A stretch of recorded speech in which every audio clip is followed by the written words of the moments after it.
Hello everyone, শুভ দুপুরে অনেক অনেক শুভেচ্ছা ভালোবাসা। তো এদিকে রান্না হচ্ছে, দেখো আলু মই আর কুমড়ো গ্যাসে রান্না করছি হচ্ছে তরকারিটা। আর এদিকে সোয়াবিনের তরকারি হবে, সোয়াবিন একটু মাখা মাখা করবো তরকারি। আর চলো দেখাই, এই দেখো উনুনে ভাত বসিয়েছি। আজকে আমি নিজে হাতে উনুনটা বানিয়েছি নতুন, তাই ভাত বসিয়েছি।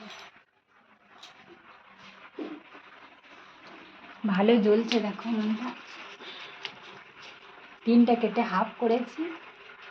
আর এদিকে দিকে প্রচুর হাওয়া আসছে কলতলার দিকে। আজকে রান্না করছি, উনুনে রান্না করতে আমার খুব একটা পছন্দ না, কিন্তু তাও কাঠগুলো আছে বলে তার জন্য উনুনে রান্না করছি। উপরে কাঠ আছে অনেক, সেই কাঠগুলো হচ্ছে না, উনুনটা থাকলে রান্না করবো কি, সে কাঠগুলো তো ফেলে দিতে হবে। তার জন্য ভাতটা করে নিচ্ছি উনুনে, আর গ্যাস পাতাতে রান্না করছি।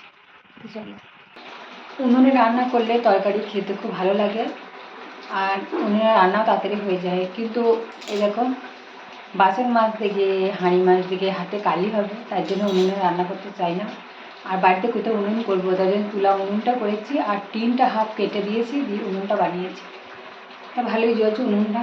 ভাতটা রান্না করবো যতদিন না হচ্ছে কাঠগুলো ফুরিয়ে যায়, ততদিন রান্না করবো উনুনে। আর এদিকে হচ্ছে কুমড়ো আলু পুঁই শাক তরকারি বসিয়ে দিয়েছি। তো চলো, উনুনটা তোমাদের সঙ্গে ভিডিওটা শেয়ার করবো আমি পুরোটা। আজকের মতো টাটা, সকলে ভালো থেকো, সুস্থ থেকো। আর ভিডিওটা কেমন লাগলো লাইক করে পাশে থেকো।